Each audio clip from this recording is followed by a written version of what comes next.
Hi everyone, I'm Scott. Today we're presenting on molecular dynamics. Uh, so molecular dynamics basically is a computer simulation that helps you observe the physical movement of atoms and molecules. Through that, you can actually study different interactions that take place between atoms.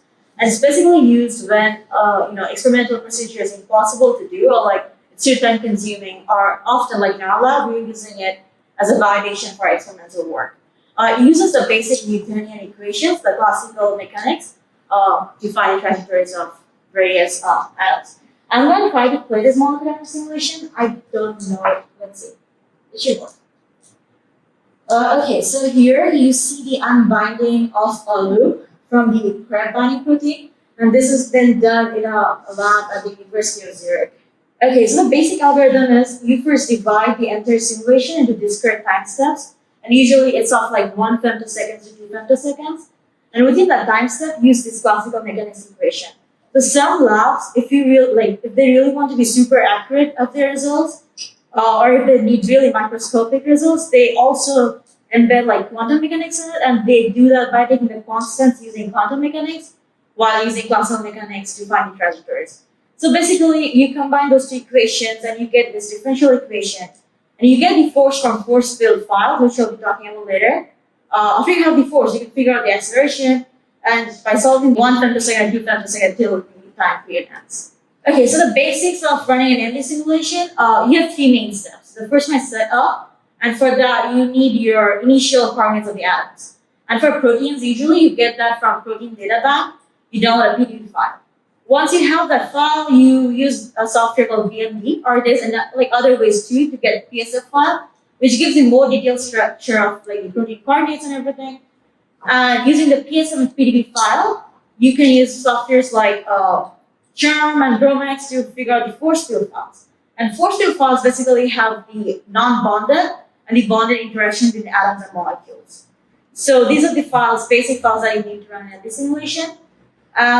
Second part is running the simulation.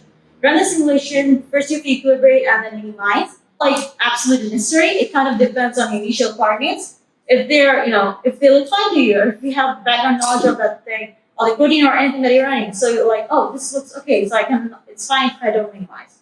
It depends on you. You also need to make sure that, so one thing to remember is PDB files, they're often extracrystallographic files, they don't have the hydrogens in them. So either you have to add them manually, or there are different softwares to do that too, and you can just come with your own algorithm to do that too. So after you minimize and equilibrate, you run the simulation. You have the simulated video, like whatever you wanted, and then you have to analyze the trajectory. To do that, people use different softwares, like special visualizing softwares like VMD or Primal. Some people also have different algorithms that they want to use. It kind of depends on the individual and how they prefer to analyze the trajectories. So this is like a basic of what's happening. You have the initial structure of the coordinates. You have the solvent box around the protein that you basically develop before you simulate it. And then it's better to run HPC. I know someone will be talking about HPC today. It's much better to run HPC because it's very computationally intensive. And if you prefer to run it on a personal computer, it can take really, really long for this simulation process to finish. People are at HPC, especially if it's like big protein. Like this morning I did a very tiny protein and it took me like a good 2 hours to finish because I was using my laptop. And then comes trajectory. People often prefer to visualize it, so they use Primal VMD, but you can also like make graphs on that. That is also a very efficient way of analyzing it. Okay, so applications. They have many applications. You can find binding sites for proteins and molecules. So this year specifically is a research done by a group in Stanford, and they are working on the mechanism of adrenaline receptors. So the red here is the active state, and the gray is the inactive state. So they're basically researching on how does binding in one site affect the activation on the opposite end. Here's another research. This is done by Columbia University. It's ongoing research. It's been going on for a while, and they're studying how the order of secondary structure formation. MD is becoming increasingly popular, but also it does need some experimental backup. So this is a group from Stanford University. It's led by Dr. Ron Rohr, and they are studying GPCR, which is gibberelline receptors. And GPCR is super important since they're like the targets of 2/3 of pharmaceutical drugs.